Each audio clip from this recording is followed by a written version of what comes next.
नमस्कार मंडळी. प्रत्येक प्रेमकथेची एक सुरुवात असते, पण प्रत्येक सुरुवात प्रेमानेच होते असं नाही. स्वागत आहे प्रेमाची दुनिया यूट्यूब चॅनलमध्ये, जिथे प्रत्येक कथा तुमच्या हृदयाला स्पर्श करते आणि प्रत्येक कथेचा शेवट काहीतरी नवीन शिकवून जातो. चला तर मग सुरू करूया आजचा भाग. आणि हो, इथून पुढच्या आपल्या स्टोरीचे भाग खूपच इंटरेस्टिंग असणार आहेत, त्यामुळे नक्की पहा. बोर्डरूम रिकामी झाली होती. सगळे कर्मचारी बाहेर पडले होते. फक्त सई, राजवर्धन आणि विहान तिथे होते. सई आपले डॉक्युमेंट्स व्यवस्थित करत होती. राजवर्धन मात्र काही क्षण तिच्याकडे पाहत राहिला. जयपूरमध्ये त्याला भेटलेली सई सतत हसणारी, हट्टी आणि केअरफ्री होती. आज त्याच्यासमोर उभी असलेली सई मात्र पूर्णपणे वेगळी होती. शांत, समजूतदार आणि निर्णय घेताना अजिबात न डगमगणारी. विहानने राजवर्धनकडे पाहिलं. विहान म्हणाला, "बॉस." राजवर्धनने नजर न हटवता विचारलं, "काय?" विहान म्हणाला, "तुम्ही मागच्या 5 मिनिटांपासून एकाच दिशेने बघताय." राजवर्धनने त्याच्याकडे पाहिलं. तो म्हणाला, "मीटिंग संपली आहे, आपण निघूया?" विहान हसला. तो म्हणाला, "मी देखील तेच म्हणतोय बॉस." राजवर्धन सईजवळ आला. तो म्हणाला, "आजची मीटिंग चांगली हँडल केलीत." सईने फाईल बंद केली. ती म्हणाली, "थँक्यू." राजवर्धन पुढे म्हणाला, "तुम्ही आधीपासूनच अशाच होतात का?" सई त्याच्याकडे पाहत हसली. नाही." ती पुढे म्हणाली, "कदाचित परिस्थितीने बनवलं." राजवर्धन काही क्षण शांत राहिला. मग म्हणाला, "काही लोक परिस्थितीसमोर बदलतात आणि काही लोक परिस्थितीच बदलतात." सईच्या चेहऱ्यावर हलकंसं स्मित उमटलं. तिने विचारलं, "तुम्ही माझं कौतुक करताय की बिझनेस ॲनालिसिस?" राजवर्धन हसला, "दोन्ही नाही, फक्त ऑब्झर्वेशन आहे." सईला नकळत ऑकवर्ड वाटलं. ती लगेच फाईल उचलत म्हणाली, "मला हॉस्पिटलला जायचं आहे." राजवर्धन लगेच म्हणाला, "समर सरांकडे?" सईने मान हलवली, "हो." राजवर्धन काही क्षण शांत राहिला. तो म्हणाला, "त्यांची तब्येत लवकर सुधारावी." सईने त्याच्याकडे पाहिलं. "थँक्यू." असं म्हणत तिघेही बाहेर पडले. काही वेळातच सई हॉस्पिटलमध्ये पोहोचली. अनघा समरच्या शेजारी बसल्या होत्या. सई आत आली. ती म्हणाली, "मॉम." अनघांनी तिच्याकडे पाहिलं. त्यांनी विचारलं, "आजची मीटिंग कशी झाली?" सई हसली, "ठीक झाली." अनघांच्या चेहऱ्यावर समाधान उमटलं. त्या म्हणाल्या, "तुझ्या डॅडना तुझा अभिमान वाटला असता." सईने समरचा हात हातात घेतला. ती म्हणाली, "मॉम, त्यांना उठल्यावर सगळं मी स्वतः सांगणार आहे." क्षणभर शांतता पसरली. मग अनघा म्हणाल्या, "सई, ते कागद तू पाहिले नाहीस ना?" सईने मॉमकडे पाहिलं. "नाही." अनघांच्या चेहऱ्यावर क्षणभर अस्वस्थता उमटली. सईच्या नजरेतून ते सुटलं नाही. ती म्हणाली, "मॉम, तुम्ही त्या कागदांबद्दल काही लपवताय का?" अनघा लगेच शांत झाल्या. "नाही सई." सई काहीही बोलली नाही, पण तिच्या मनात संशयाची एक छोटीशी ठिणगी पडली होती. दुसऱ्या दिवशी सकाळी परांजपे ग्रुपमध्ये सई पोहोचली. कालच्या फ्रॉड प्रकरणानंतर ऑफिसमधलं वातावरण पूर्ण बदललं होतं. एक कर्मचारी दुसऱ्याला म्हणत होता, "मॅडम कठोर आहेत, पण चुकीच्या व्यक्तीवर." दुसरा म्हणाला, "त्यांच्यामुळे आपली कंपनी वाचली." सईने ते ऐकलं. ती थांबली नाही, फक्त हसून आपल्या केबिनमध्ये निघून गेली. तिच्या टेबलवर एक एन्व्हलप ठेवलं होतं. त्यावर लिहिलं होतं, "फॉर सई परांजपे, पर्सनल." सईने एन्व्हलप उघडलं. आत एकच कागद होता. ती काही ओळी वाचते आणि अचानक तिच्या चेहऱ्यावरचं हसू नाहीसं होतं. कारण त्या कागदावर लिहिलं होतं, "तुमच्या वडिलांनी सुरू केलेलं काम तुम्ही पूर्ण करण्यापूर्वीच थांबवा." सईच्या हातातला कागद थरथरला. तिने आजूबाजूला पाहिलं. तिथं कोणीच नव्हतं आणि त्याच क्षणी तिच्या मोबाईलवर एका अनोळखी नंबरवरून मेसेज आला. "तुम्हाला तुमच्या वडिलांचं खरं सत्य जाणून घ्यायचं असेल तर आज रात्री एकटी या." सईच्या डोळ्यात निर्धार आला. मला घाबरवण्याचा प्रयत्न करणारी व्यक्ती चुकीच्या मुलीसमोर आली आहे. पण त्या मेसेजखाली असलेलं पुढचं वाक्य वाचताच तिचा चेहरा बदलला. "आणि हो, राजवर्धन राठोडला याबद्दल काहीही सांगू नका." तिने ते एन्व्हलप बाजूला ठेवलं आणि कामाला सुरुवात केली.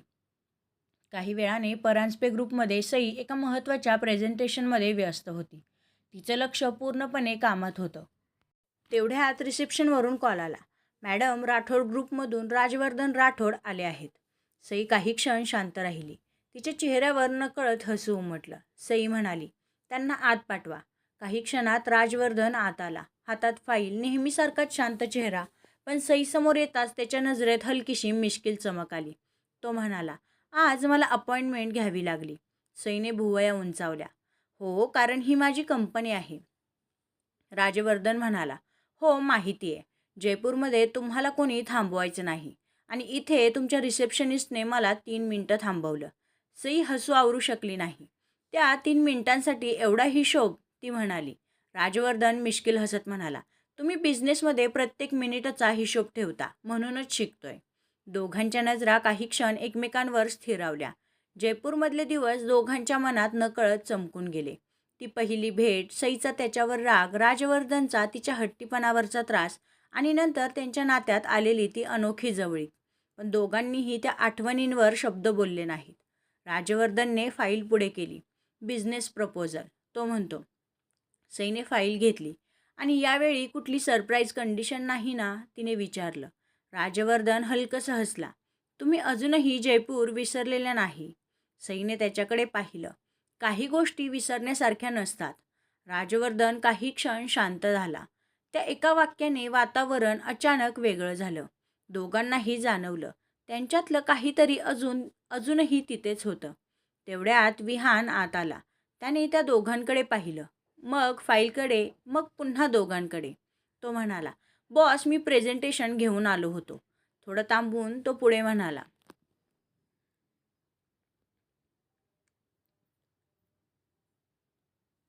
पण मला वाटतं इथे प्रेझेंटेशन आधीच सुरू आहे. राजवर्धनने त्याच्याकडे एक कटाक्ष टाकला. विहान? विहान म्हणाला, हो बॉस, मी बाहेरच थांबतो. तो वळला. त्याचं बोलणं ऐकून सई हसू लागली. राजवर्धननेही ते हसू पाहून नकळत हसत तिच्याकडे पाहिलं. आणि त्या क्षणी जयपूरमध्ये सुरू झालेली त्यांची केमिस्ट्री पुन्हा मुंबईत जिवंत झाली होती. पण यावेळी दोघांनाही स्वतःच्या भावनांची जाणीव थोडी जास्त होती. आणि म्हणूनच दोघेही त्या भावनांपासून थोडेसे सावध होते. मीटिंग संपली. राजवर्धनने फाईल बंद केली आणि उठला. राजवर्धन म्हणाला, मग या प्रपोजलवर तुमचा फायनल डिसिजन कधी मिळेल? सई सई म्हणाली, उद्या. राजवर्धन हलकंसं हसला. मला माहीत होतं तुम्ही जास्त वेळ घेणार नाही. सईने त्याच्याकडे पाहिलं. तुम्हाला माझ्याबद्दल एवढा कॉन्फिडन्स कधीपासून आला? ती म्हणाली. राजवर्धन क्षणभर थांबला. जयपूरपासून, तो उत्तरला. सईच्या चेहऱ्यावर नकळत हसू उमटलं. राजवर्धन वळला. दारापाशी पोहोचल्यावर तो पुन्हा तिच्याकडे पाहत म्हणाला, टेक केअर सई. ती हलक्या आवाजात म्हणाली, तुम्हीही. राजवर्धन आणि विहान दोघेही बाहेर पडले. दार बंद झालं. सई काही क्षण त्याच दिशेने पाहत राहिली. मग तिचं लक्ष पुन्हा टेबलवर गेलं. तो एन्व्हलप, सकाळपासून तिच्या मनात अस्वस्थता निर्माण करणारा.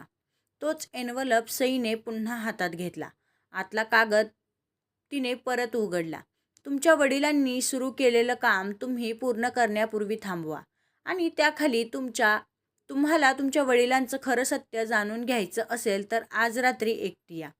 सई काही क्षण विचारात पडली. मग तिने फोनमधला तो मेसेज पुन्हा उघडला. राजवर्धन राठोडला याबद्दल काहीही सांगू नका. तिच्या चेहऱ्यावर गंभीर भाव आले. सई स्वतःशीच म्हणाली, मला घाबरवायचं असतं तर माझ्या डॅडची नाव घेण्याची काहीही गरज नव्हती. म्हणजे तुम्हाला नक्कीच माझ्या डॅडबद्दल काहीतरी माहिती आहे. तिने लगेच त्या नंबरवरती फोन केला. पण फोन बंद येत होता. तिने पुन्हा केला, तरीही उत्तर नाही. सईने एन्व्हलप पुन्हा तपासलं. यावेळी तिचं लक्ष एन्व्हलपच्या मागच्या बाजूला असलेल्या एका छोट्याशा चिन्हाकडे गेलं. ते चिन्ह तिला ओळखीचं वाटलं. ती काही क्षण विचार करत राहिली. अचानक तिला आठवलं, समरच्या स्टडी रूममधल्या जुन्या फाईल्सवरही अगदी हेच चिन्ह तिनं पाहिलं होतं. सई लगेच घरी जाण्यासाठी निघाली. घरी पोहोचल्यावर ती थेट समरच्या स्टडी रूममध्ये गेली. अनघा हॉलमध्ये होत्या. पण सईने त्यांना काहीही न सांगता डायरेक्ट स्टडी रूम गाठली.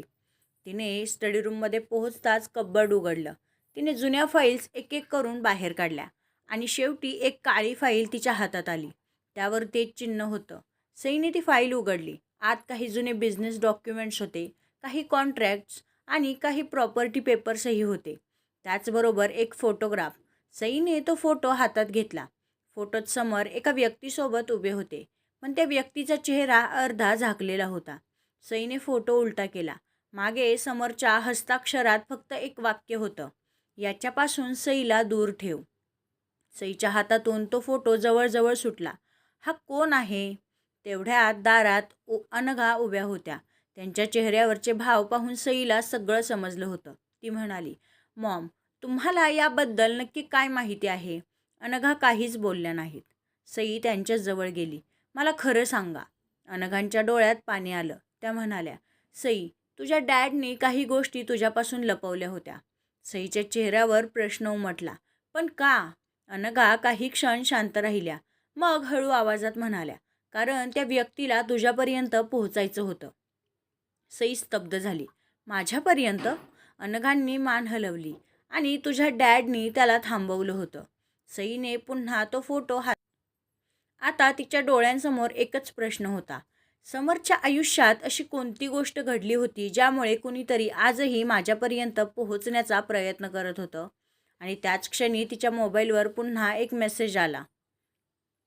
तुला सत्याचा पहिला धागा मिळाला आहे. सईनं तो मेसेज पाहिला. खाली दुसरी ओळ होती.